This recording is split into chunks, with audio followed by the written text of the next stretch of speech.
When it comes to investing, retirement, legacy planning, taxes, or health care, the decisions you make today can greatly impact the quality of life for you and your loved ones tomorrow. What you need is straight and unbiased information on the most important issues you'll face when planning for your retirement and financial future.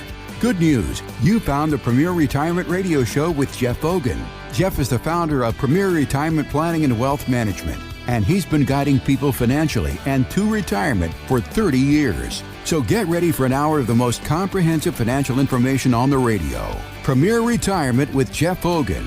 And now, here's Jeff Hogan with Jeff Shade. Thank you so much and welcome to Premier Retirement with Jeff Hogan, the show that gives you the straight talk and honest answers you need to help sustain yourself and your wealth for 30 plus years. On today's show, we're going to be talking about a retirement roadmap, what this plan looks like, going from the accumulation phase to the decumulation phase and mechanics of that and how you get paid. Also, we're going to be talking about how to tackle inflation in retirement and what you need to know if you plan to work part-time in retirement. My name is Jeff Shade, and I'm just here to ask the questions, but of course the words of wisdom and solid advice come from Jeff Hogan, CEO and President of Premier Retirement Planning and Wealth Management. Jeff, how you doing today? Doing great. How are you doing? I am doing fantastic. Jeff, we're going to start with the basics on today's show, and really I was thinking about this. I think a lot of listeners would like to know how the procedure works at Premier Retirement. Let's say that I'm, just pick an age, I'm 65 years of age. I've decided that I'm getting ready to retire. I want to retire in, let's say, a year. Now, I don't know if that's enough lead time for you or not, but let's say for the sake of argument that I've come to you a year before I desire to retire. And I say, Jeff, I have this money in stocks, I have money in bonds, I have money in mutual funds, I've got it in cash and cash equivalents, I've got a 401k, and, just a little here and there. And let's say for the sake of argument that I've accumulated approximately $2 million in my accumulation phase of working. Now it's time to decumulate this and turn this into cash flow. What are the first steps that you take here? And I guess the big question I want you to talk about is how do you turn this income and what products would you use to ensure that I get a paycheck every couple of weeks or every month for the rest of my life? Well, I'm assuming based on this conversation, if we're looking at really the income play, I'm guessing that other than Social Security, you don't have any pension income or any guaranteed income other than Social Security, perhaps. That is $2 million. That's a nice little chunk to turn into some cash flow. I also would have to ask, what is your monthly need for income? What is your desired income? How much is your guaranteed income from Social Security? If you're married, what is that? How old are you? You want to throw me out some hypothetical there? Yeah, exactly. Well, I'm 65 years of age. I plan to retire at age 66. My Social Security is going to amount to about $36,000 a year. Right now, on a, just a basic living standard, it's going to take about, I would say, $100,000 or more. That is net assets in order to maintain the quality of life that we have now. And as I said, I am 65. So, and being that I've done a little longevity test, I expect to live to probably middle 80s to around 90 years of age. Okay, that's good information. Now, the other would be how much you have in Roth IRAs, how much you have in regular IRAs, and how much you have in non-qualified. Right, and I don't know the answer to that question offhand for this example, but... Okay, I'll just give you a hypothetical. Okay, I work good. with a $2 million asset base is very common. I had a single person just come in this week, had just shy of $2 million, a little bit from an inherited IRA, some from her own IRAs and contributions to Roths and 401ks. About $200,000 in a trust, most of it qualified, most of it IRA stuff. So, and her question was, I don't really need a lot of income, but I know that RMD time's coming and it's going to be harsh. Also, I have this inherited IRA inherited 3 or 4 years ago, and the guys over at my brokerage firm, one of the big mutual fund companies, say that it would be smarter for me just to hold on to it and wait the whole 10 years and then take it all out at that particular time. Okay, so that's $600,000. First of all, let me just say, we don't just look at income. We look at the tax programs. Right. We look at what your tax problems are going to be and so forth. Good. What I did is I put a program together, a plan together. I delivered that plan this week, and she's coming up with all her questions for our next meeting. So we've had 2 meetings together so far. So the plan basically showed us divvying up the money into a managed Roth IRA of the inherited money, a managed non-IRA. We have hedge fund managers and hands-on managers, tactical management that allocates assets and manages money, fee-based stuff. And we have one IRA in a fixed index annuity with an income rider, another IRA, a Roth IRA that's not an inherited IRA, one that she's had for about $300,000 that is in investments, but she explained to me that she doesn't like all the risk that she has, and she was really unnerved about the fact that she lost over $400,000 last year in the market, and then told her brokers, hey, I don't want to have all this risk. So they went conservative, and she hasn't made any of it back on the market rebound, and hasn't really had any direction or any choices to make. So once this allocation showed basically about a third of her money would end up in managed accounts, a third of her money would end up in indexed annuities, part of which would guarantee income, and some of her trust money would be in an indexed annuity that was just totally tax deferred, that doesn't guarantee income but doesn't generate a tax bill every year. And the other third would be in a LIRP, life insurance retirement plan. Now, she's pushing 70 years old. She doesn't need life insurance anymore. She needs a hole in her head. But as far as from the standpoint of needing a death benefit. But wait, what are some of the advantages of life insurance programs? Well, if you stuff the life insurance, Index Universal Life, totally full of cash and buy a teeny bit of death benefit, the cost of the death benefit isn't very much, and you can generate tax-free stealth income from that. So a third of her income is going to come in, actually more than a third of her income is going to come in stealth. So here's basically the breakdown. Came up with a plan where about $350,000 of her money is going into an index annuity so that when she's 73 years old, after about 3 years of deferral, roughly, she's going to have a guaranteed income of $32,000 a year. That's about a 9% rate of return as far as from her initial investment. That is a guaranteed payout based on an A-plus rated company that hasn't defaulted or missed anything. They're probably one of the top 5, not 5%, but probably one of the top 5 strongest insurance companies on the planet as far as ratings go across the board. So again, she's got really good stability. She's got this guaranteed income. Her Social Security is roughly $30,000. She has nothing other than that from the standpoint of income. So then she's got another $32,000 going to come in a few years. And her LIRP, if she puts $150,000 of the $2 million total that she has, now don't jump to conclusions before I explain how this is going to work. She's going to put $150,000 into the LIRP for the next 6 years. That comes out to $900,000. Well, that sounds like a little bit more than a third. But wait, on the LIRP, because you're funding a life insurance retirement plan, you can actually borrow against the tax-free death benefit as early as the second year. So as early as the second year, she's going to be pulling out roughly $60,000 per year starting in year 2, while she's putting $150,000 of new money into the account to fund the cash value. But she's borrowing $60,000 of it back. So that means really her out-of-pocket is net of $90,000 from year 2 through 6.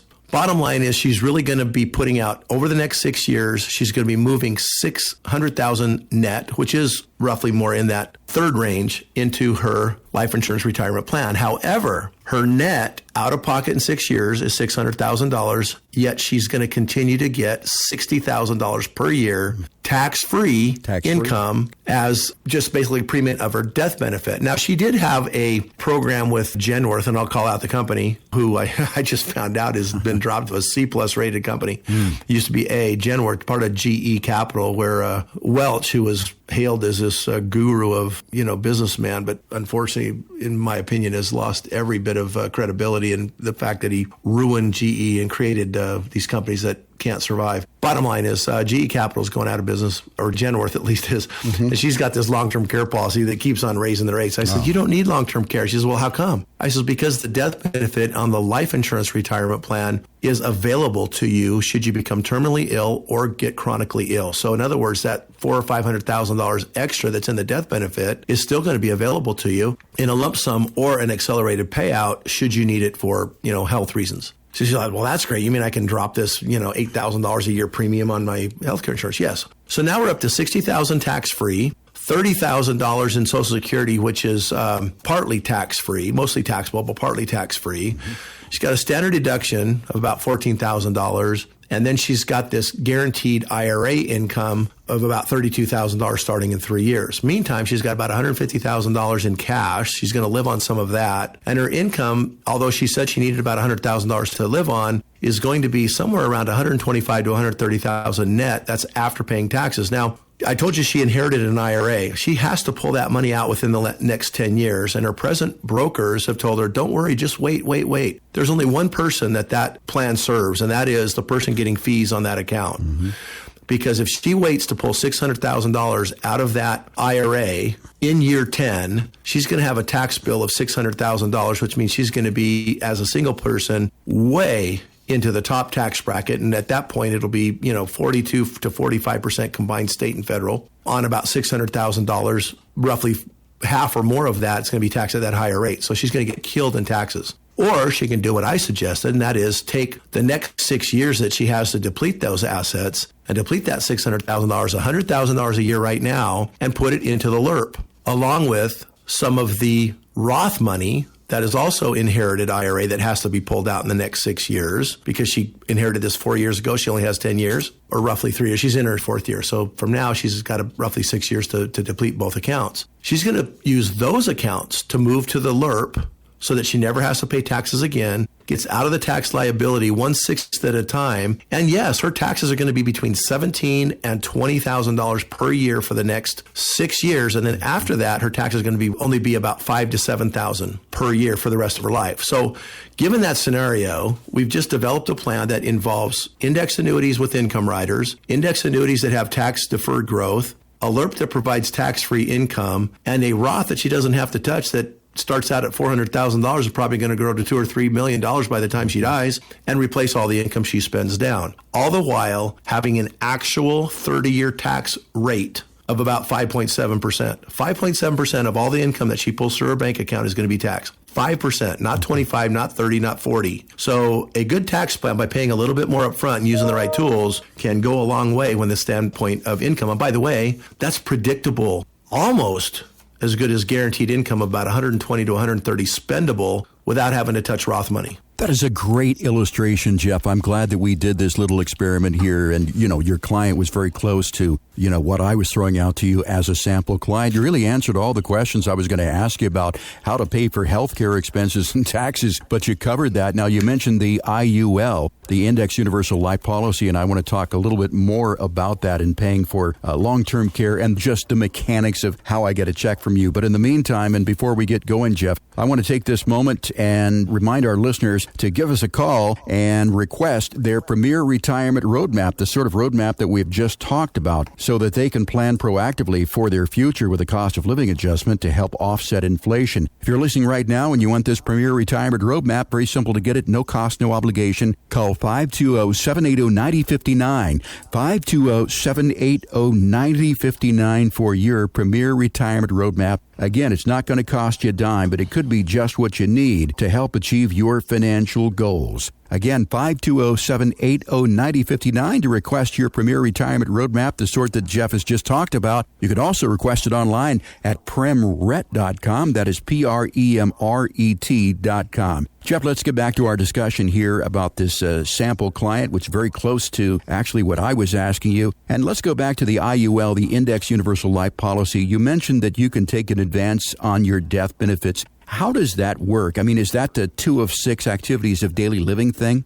As far as the chronic illness benefit, yeah, it is. It's basically if you have a chronic illness that, means that you can't clothe yourself, bathe yourself, go places, drive yourself, transport from bed to toilet, whatever, cook for yourself, those things that are necessities to somebody making it through a day and continue to live with a reasonable state of a being. As soon as you can't do 2 out of 6 of those, then you would qualify for a chronic illness acceleration of your death benefit. So you would be able to take roughly 24% over the next 4 years of the death benefit. So let's say you had $1 million death benefit, you'd borrowed roughly $600,000 of it, and you had $400,000 left. We're just using round numbers. It's not really exactly how it works, but just play along here. That $400,000 would be available $100,000 a year towards your long-term care benefit. Of course, when you died, you'd have already spent it. There's probably going to only be about 5% of that death benefit left. And then upon death, they would pay the rest off and basically wipe you out of all the loans and interest that you already used. And, that death benefit that they already paid to the nursing home would come out of whatever the death benefit ended up being at that time. So,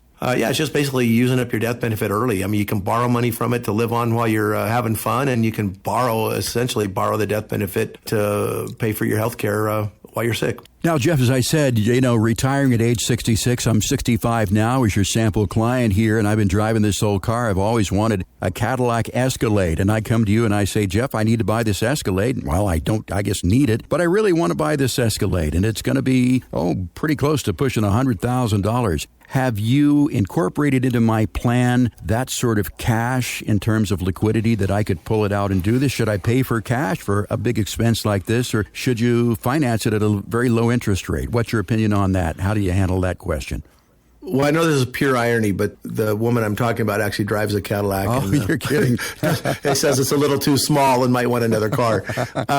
She's at that little CRX or CT. I don't even know what it is. It's a little SUV. I know the one, yeah. Yeah, so funny you mentioned the Cadillac Escalade. My wife drives that, and she loves it. It's a bigger car, and it's a little more powerful ride. So I'm with you on that, man. I'd love to help you. So anyway, she asked me the same question. She says, "Well, what if I want a new car? I'm not really that happy with this Cadillac. I was really excited to get it, but I don't really like it." Mm-hmm. And I said, "Well, remember the $125,000 you still have in cash? That's for everything from rainy day expenses to whatever." She said, "Well, what if I want to buy another car in 10 years?" I said, "Well, all this money you're taking out of IRAs, I mean, you told me you live on about 100. I've created 130,000 net spendable." I said, "Where's that money going to go? If it's not going to charities or Disneyland trips with the grandkids or, finding new ways to spend it, it's going to end up in your savings account. Am I right? So that every few years you're going to replenish that 60 or 80 or $100,000 and buy yourself a new Cadillac Escalade or fix the house or remodel your kitchen or bathroom or whatever." So the excess always ends up in your savings account and kind of rebuilds that. And here's the other thing.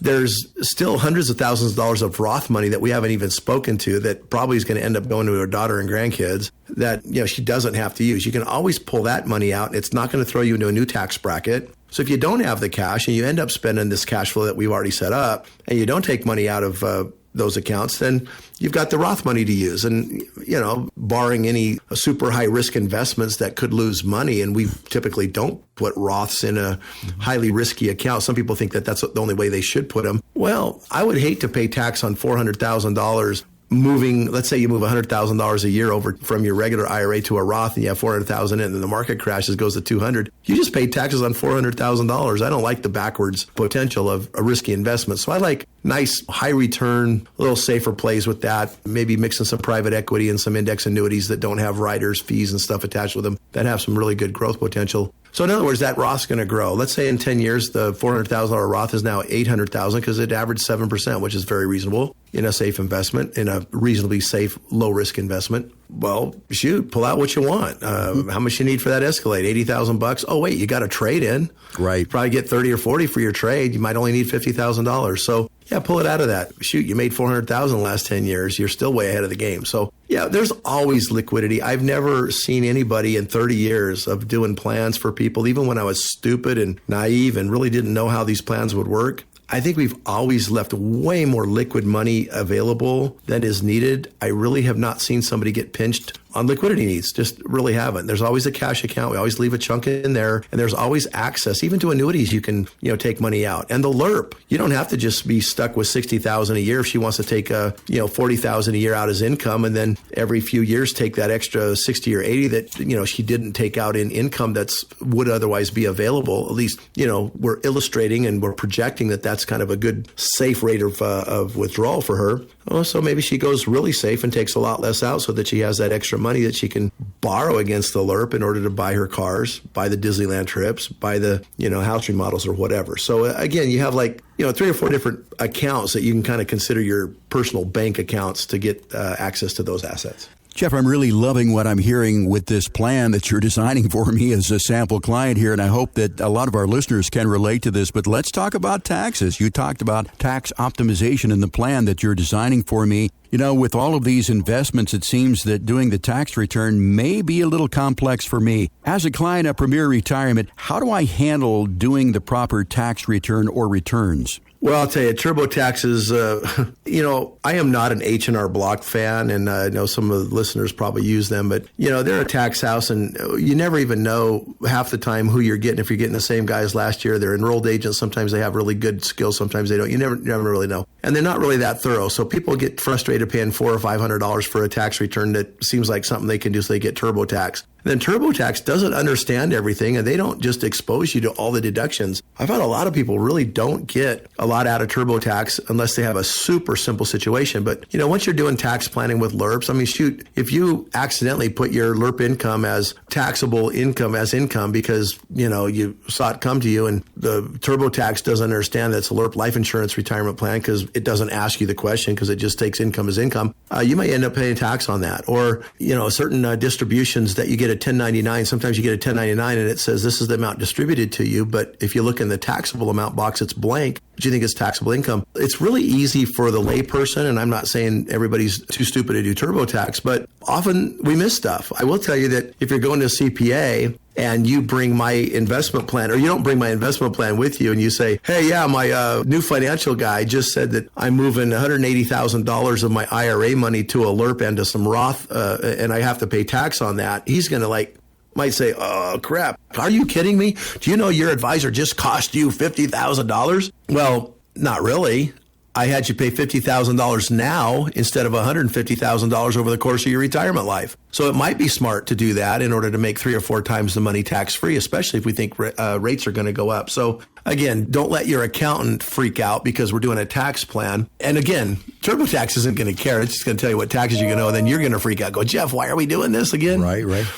Well, look at the plan. We're doing this now because we're going to pay more taxes now, so we pay a lot less taxes later. And our tax bracket isn't 20+%. Our actual tax payout is going to be more like 8 to 10 or 12 or 15, not 20 or 30. So, sometimes people's accountants get them in trouble or make them think they made a bad decision on doing a tax plan because most accountants just want to get them all the benefit of every tax write-off they can this year and worry about it next year and go year to year. Thankfully, I met an accountant that came out of KPMG, out of one of the big 4 companies. She worked on the U.S. Airways account before they merged with American Airlines. Actually, her name's Kirsten Gardner, and she's our CPA. She works with us, all our clients. I helped set her up in business. I was working with a CPA firm that understood tax planning a little bit, didn't ask a lot of questions, didn't make people feel bad about doing Roth conversions, but they made a lot of mistakes, and you could have done better on TurboTax. But once we got Kirsten, who was, a very thorough, very intelligent person that could work at a big 4 firm, she took personal tax returns very seriously. She also understands pay less now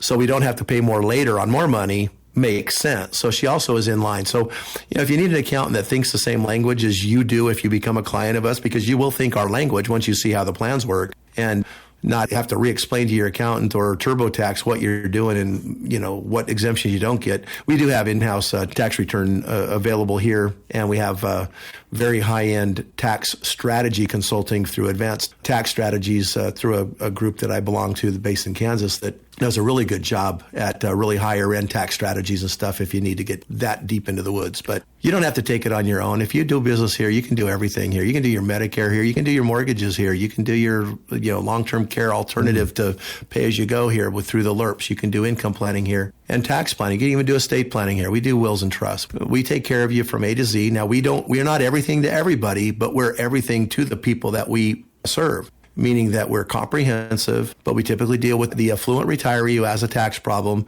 and has multiple facets of retirement planning that they need. We're not just a portfolio manager. I hate when people who are in this business that claim to be fiduciaries only do stock investments for long-term planning. Well, what about your cash flow? What about next week's bills? What about the fact that you worked really hard for the last 40 years and you don't want to lose any money? Why aren't you using principal protected accounts? What about tax cash flow? Why aren't you using LERPs and Roths? Why are you not converting now at lower rates while the tax code's better? I mean, there's just so much that's left on the table with most firms out there, and it's frustrating. But for those people that end up being way underserved, which happens to be more the affluent retiree, find a really happy home here.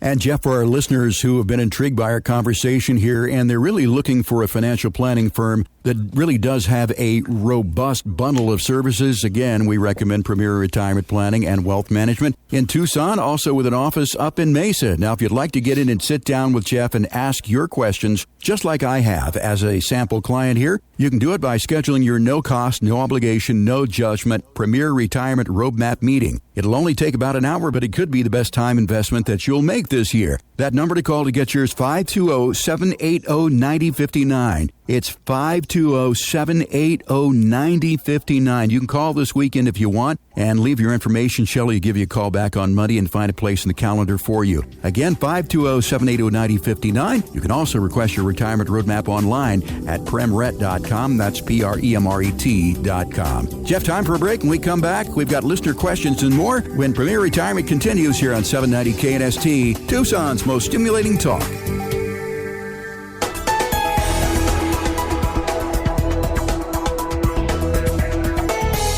Welcome back to Premier Retirement with Jeff Vogan, founder and president of Premier Retirement Planning and Wealth Management in Tucson and also up in Mesa. Glad you could join us again this week. Once again, I want to remind you, as we did last week, we're now a podcast. So if you've missed any part of the program today or you want to hear it all over again, you can hear this show and others by going to wherever you get your podcasts, places like Amazon Music, and we've got it on Audible and iHeart and all the different platforms. You'll find Premier Retirement with Jeff Vogan right there. You can also, if you just want to make it simple, just simply Google Premier Retirement Podcast Jeff Vogan, and it'll come up there any number of places. It's a great way to spend about 50 minutes or so, or an hour in your car driving from here to there, learning a little something and being educated and informed. So once again, it is a podcast. If you want, you can also go to the website, which is premret.com, PREMRET.com, and you can hear the show there. Jeff, as you know, and our listeners know, every week we do listener questions. This week, no different. We'll kick it off this week with Len in Rancho Vistoso, and he writes, I have 6 separate IRA accounts created over the years in 2 different banks. I would like to consolidate these all into one IRA, but I heard something about the 1-year rule, and I didn't want to make any mistakes. I went to the IRS site, and the description says that you can't do 2 rollovers from the same IRA in the same year, which rather implies that more than one IRA would be okay. But right after that, it says you can do only one regardless of how many IRAs you have. So is it going to take me 6 years to consolidate all these accounts, or am I misunderstanding something here? Yes, you are.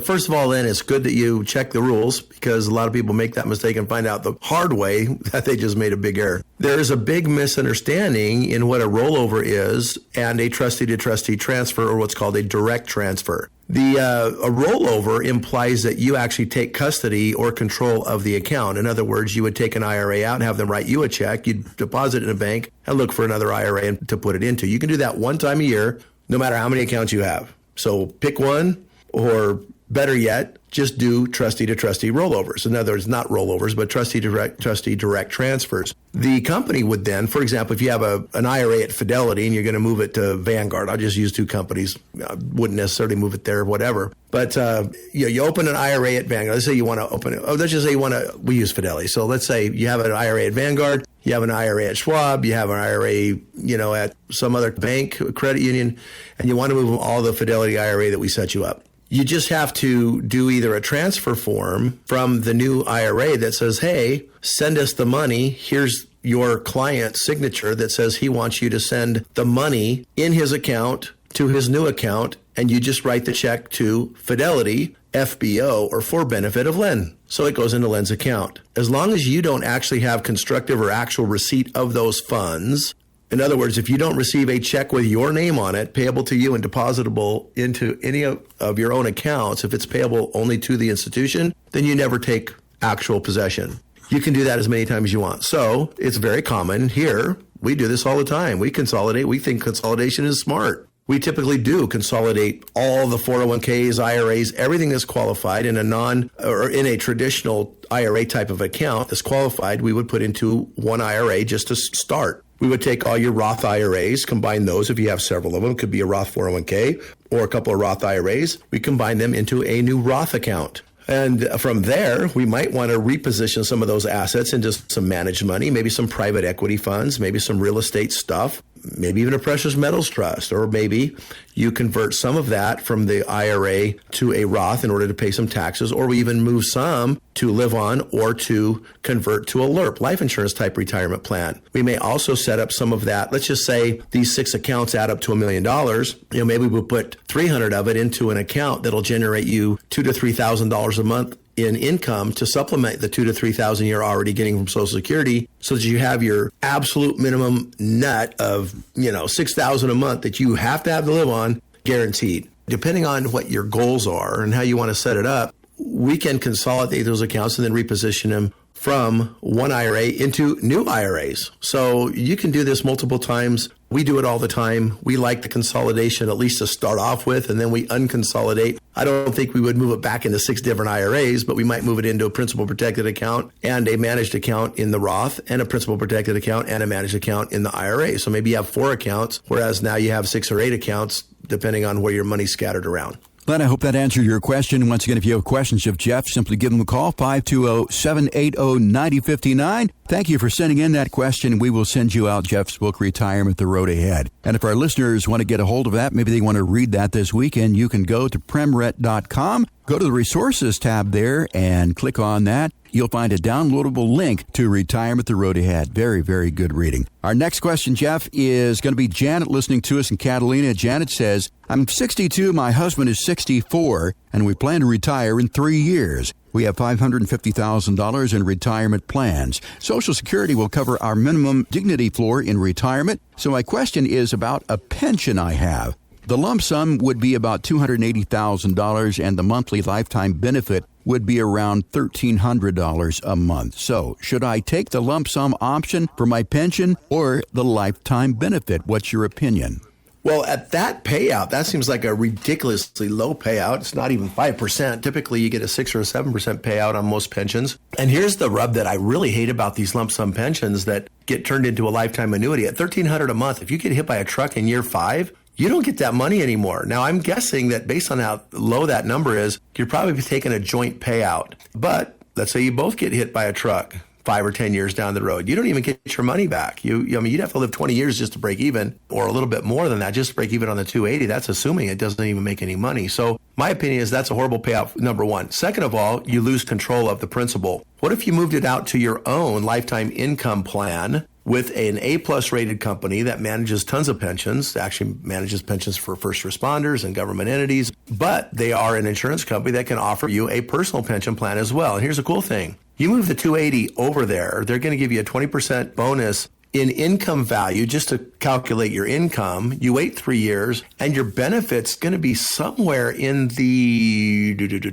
let's see, be about roughly 20,000 or more per year, probably 22 to 24,000 a year. And if you ever needed to cash in the 280 plus its growth, because you get sick or you just need extra benefits and you know you're not going to live long enough to where that $20,000 a year income makes a difference anyway, you can just blow out of it and spend the money. So you have the best of both worlds. You still have access to the lump sum. You may take a penalty if you do it too early, if you blow out of it too early, but you can get that guaranteed income for the rest of your life. And again, on a single life payout, it'd be I'm guessing somewhere between $20,000 to $24,000 a year. On a joint payout, probably $18,000 to $20,000 a year. So you're already getting about a 50% upgrade in payout, and you don't lose access to the benefits. So heck yeah, you should shop that. I would not keep that pension where it is. Mm-hmm. And by the way, the numbers I'm using is based on history I have with one particular company that I really like for income. I've got probably 6 or 8 companies that give a pretty good income payout if you just want a guaranteed income. That could be a little more than that even, but you would still lose the principal. But that's the best of both worlds, kind of the cake and eat alternative to a lump sum payout. And based on the numbers you're telling me, you could do a lot better. Love to talk to you more about it and help you out.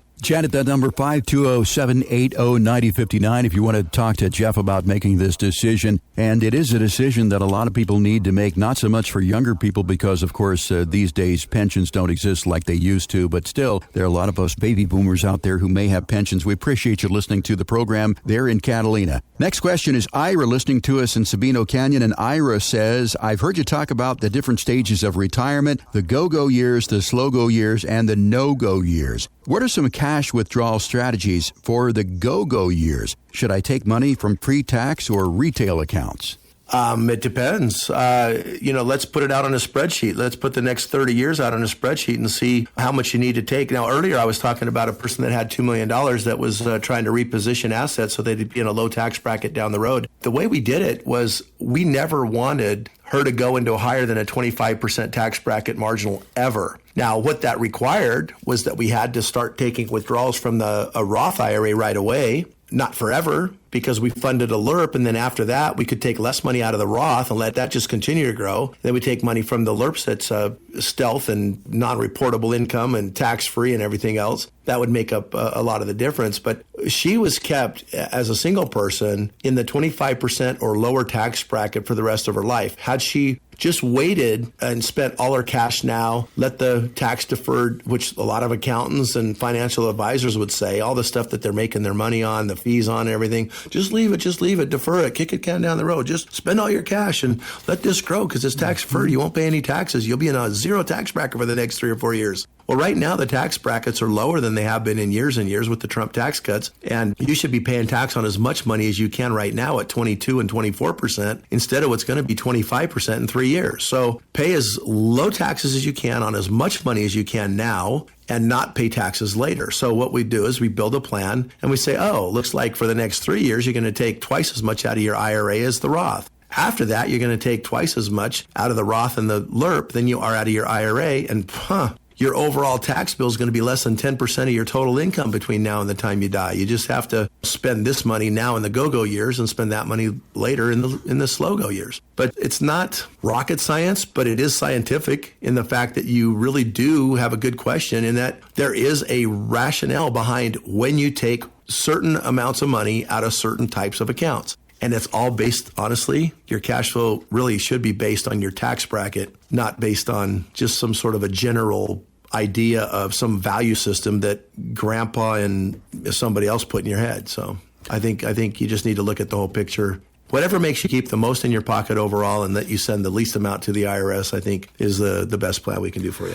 Ira, thanks so much for that question. We appreciate you listening to us in Savino Canyon. And again, you will get a hard copy of Jeff's book, Retirement: The Road Ahead. If you'd like us to answer a question on the air for you, you can send it to us by going to primret.com, going to the contact page there, and emailing it to us from there. And once again, if we use your question on the air, we'll send you a hard copy of Retirement: The Road Ahead. And again, if you would like to read that book this weekend, you can download it in digital form or by going to primret.com and clicking on the resources tab there. It's very simple to do. It's primret.com. Jeff, before we go any further here, I once again want to remind our listeners that if you'd like to get in and sit down with Jeff for his Premier Retirement Roadmap, no cost, no obligation, no judgment, call 520-780-9059 to schedule your place on Jeff's calendar. Shelley has got it right in front of her, and she'll find the appropriate slot for you. She'll take some basic information, and if you want to call this weekend, you can do that. Simply leave your information, and someone will get back to you. Again, it's primret.com, Premret.com. Or if you want, you can call 520-780-9059, 520-780-9059. Jeff, according to Go Back Rate, 20% of Americans are delaying their retirement because of inflation. Do you think it really makes sense to delay retirement because of recent inflation?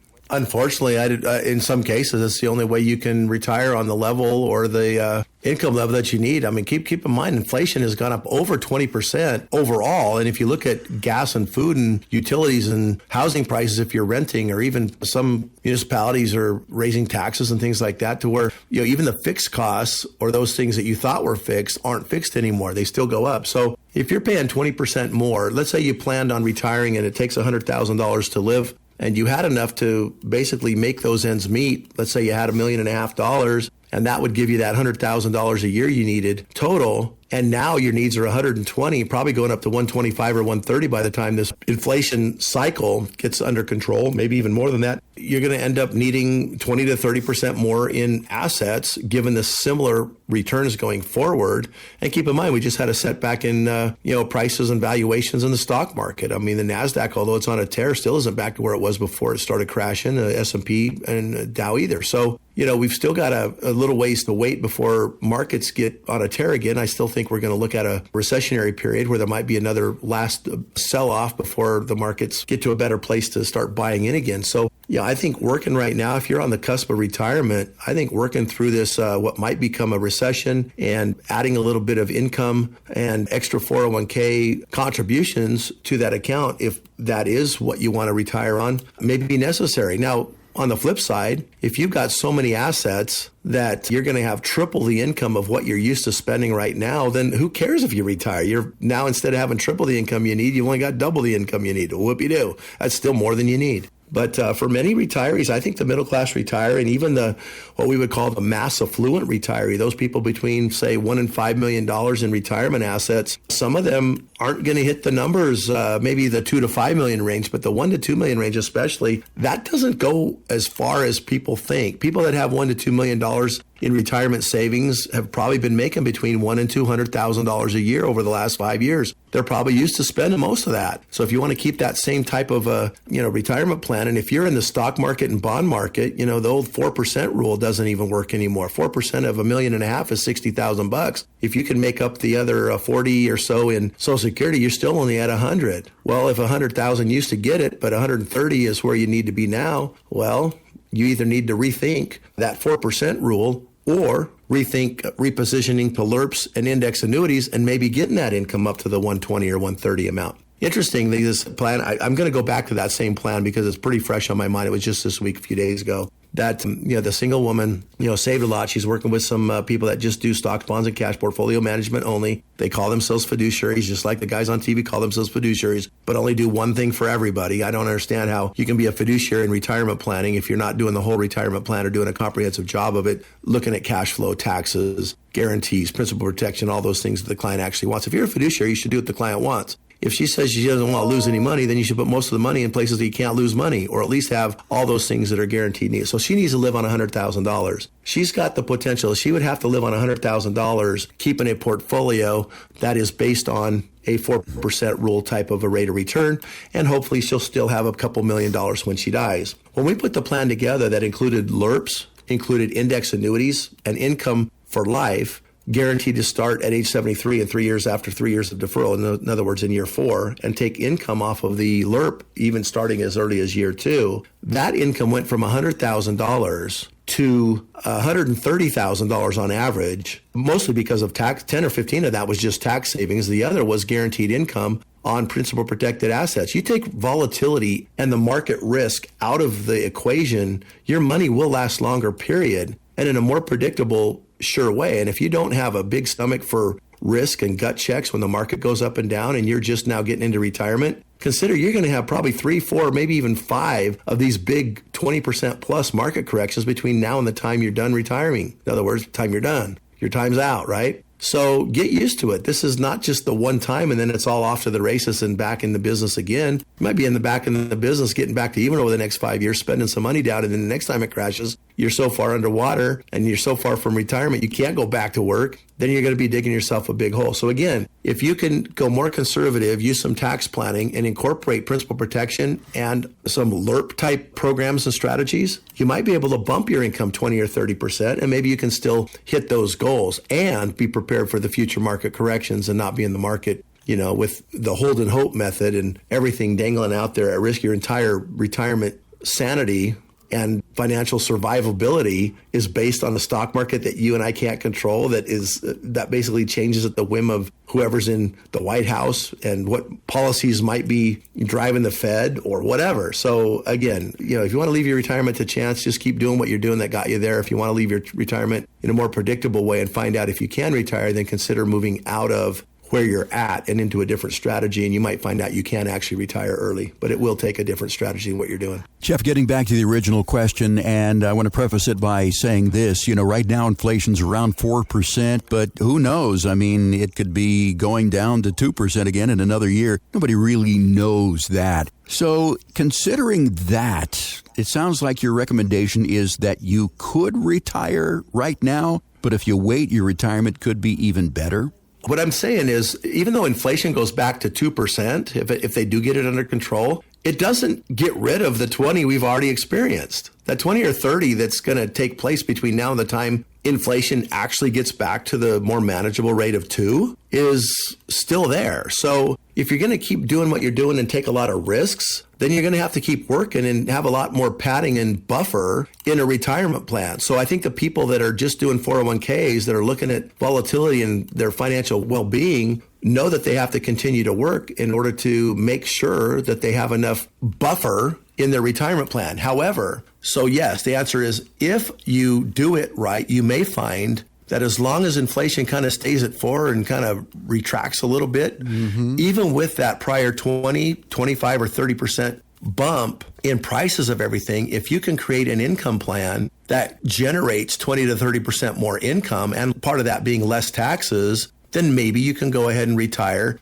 anyway. So again, it will take a different strategy than what you're probably using. Those people that are continuing to work know they're either underwater. Now, if they've already been here, I have clients that have come and done their best, but they still want to live at a little bit higher lifestyle than they can. And so they're still working just because they want to hit certain numbers, but they've already preserved at least X amount of income and predictability in their plans up to now. And they know what that gap is, and they know how many years it'll take them to fill it. It's unfortunate for so many that come in and they have no idea how long they're going to work because they have no idea what the market's going to do. They have no income generating assets that guarantee anything other than Social Security. And in my opinion, you need a lot bigger buffer and are probably going to have to work longer in that scenario than you would in a scenario like we use. Jeff, for a lot of people, retirement includes a part-time job, now more so than ever. What should people know if they're considering a part-time job in retirement?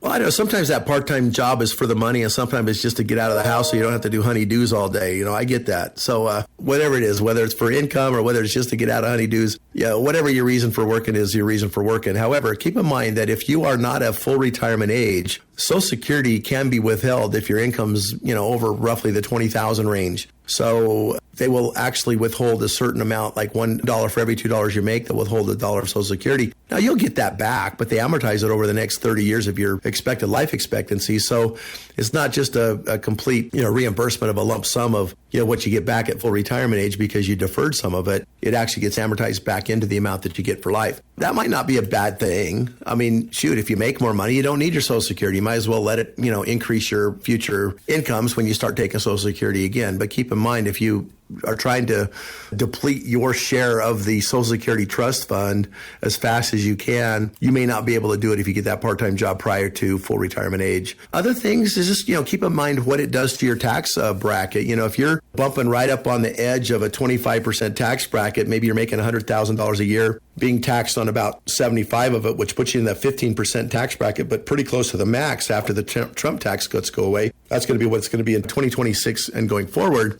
Every dollar you make, even in a part-time job, you make $20,000 in a part-time job, $5,000 of it's going to the government. Plus, you still have to put into Social Security and Medicare and stuff like that. So you're going to be probably losing $7,000 or $8,000 of a $20,000 part-time job income if you go into that tax bracket. Is it worth it? I don't know. Maybe it is. Maybe it isn't. Maybe it's just the extra money you need to go see the kids in Florida every year, or to go on that European cruise that you wanted to go on the Rhine River next year. Maybe that's why you want the thing, and it's okay to pay taxes because, hey, you want it bad enough. Whatever. Your reason to work is your reason to work. But keep in mind, taxes should be taken into consideration, and possible reductions in payouts on Social Security and maybe even pensions, depending on how your pension is designed. Great information on today's show, Jeff. I want to thank you for your time, and once again remind listeners, if you've missed the show today or you want to hear it all over again, we're a podcast. Simply go to wherever you get your podcasts and search for Jeff Vogan, Premier Retirement. We've got a number of shows right there. Jeff, we are out of time for this week. I want to thank you for your time. I want our listeners to remember, if you'd like to get your Premier Retirement Roadmap,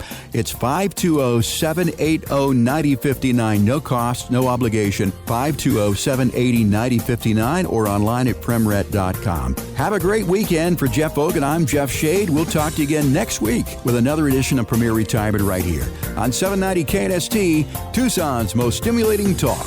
Investment advisory services provided through Premier Wealth Advisors, LLC, an Arizona State Registered Investment Advisor. Securities transactions are placed through TD Ameritrade Insurance, and annuity products are offered through Premier Advantage, Inc., DBA Premier Retirement Planning and Wealth Management. Investing involves risk, including the potential loss of principal. Any reference to protection, safety, or lifetime income generally referred to fixed insurance products. Insurance guarantees are backed by the financial strength and claims-paying abilities of the insuring carrier. This show is intended for informational purposes only, not to be construed as advice or recommendations. Due to show format, accuracy, and completeness cannot be guaranteed by Premier. Premier and its representatives do not provide legal or tax advice and may only conduct business with residents of states and jurisdictions where they're properly registered.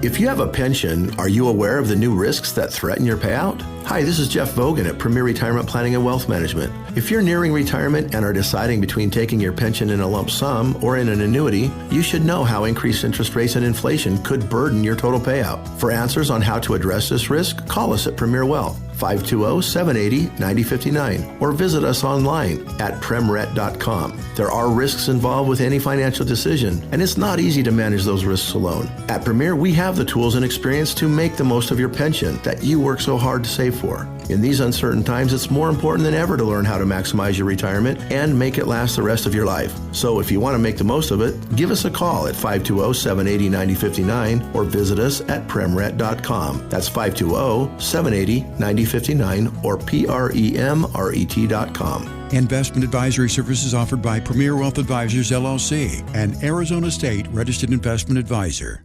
If you're at or near retirement, a sound strategy and a trusted team by your side could mean hundreds of thousands of dollars or more in your retirement plan over your lifetime. Jeff Hogan, president and founder of Premier Wealth Advisors, has been helping retirees through changing times like these for more than 20 years. And if you call right now, Jeff will meet with you personally to review your current plan. Call 520-780-9059. But spaces are limited, so call now. 520-780-9059. Investment advisory services offered through Premier Wealth Advisors, LLC, a state of Arizona registered investment advisor.